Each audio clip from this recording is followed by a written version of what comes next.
সময় ফুরিয়ে এসেছে, সময় ঘনিয়ে এসেছে।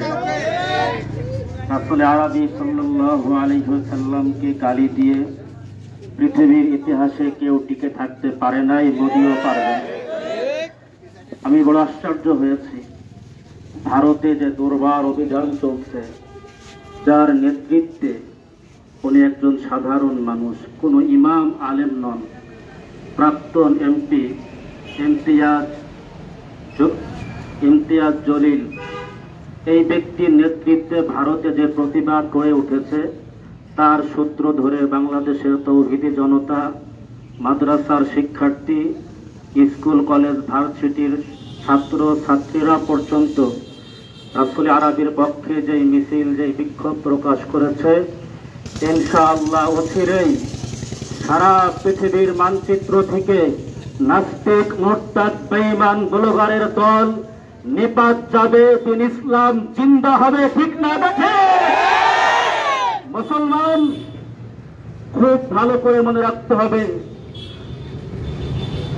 যেই নবীর নামে দরুদ পাঠ করলে রাতের বেলায় ঘুম আসে, যেই নবীকে নিয়ে আমরা স্বপ্ন দেখি নবীর শাফাআত ছাড়া কোনো উম্মত জান্নাতে যেতে পারবে না, আমার মাকে, আমার বাবাকে গালি দিলে, আমার দল নেতা নেত্রীকে গালি দিলে আমার সহ্য হয় না। মুসলমান আমার নবীকে গালি দেবেন, মুসলমান মায়ের সন্তানেরও সহ্য হতে পারে?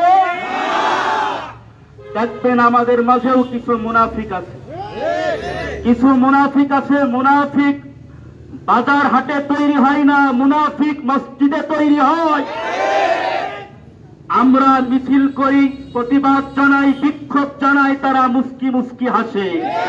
ওরা মুমিন না মুনাফিক? মুসলমান খুব ভালো করে মনে রাখবেন, ইনশাআল্লাহ অচিরেই লা ইয়াবকা আলাল আরদি বাইতু মাদারিন ওয়ালা ওয়াবারিন ইল্লা আদখালাহুল্লাহু কালিমাতাল ইসলাম। আওয়াজ দিন আল্লাহু আকবার। অচিরেই এই পৃথিবীর একটাও দালান কোঠা, কুড়ে ঘর, ঝুপড়ে ঘর বাকি থাকবে না। প্রতিটা ঘরের মধ্যে দিনের বাতি জ্বালিয়ে দিবেন কে? কালেমার পতাকা আকাশে উড্ডীন করে দিবেন কে? অতএব যে সমস্ত যুবকেরা আজকের এই প্রতিবাদ বিক্ষোভ মিছিলের আয়োজন করেছো, আমি তাদেরকে ধন্যবাদ জানাই। ইনশাআল্লাহ তোমরা দিনের পথে আসো, নবীর পথে আসো। দেশের মধ্যে কোন নাস্তিক মুরতাদের ঠাঁই হবে না, হতে পারে না।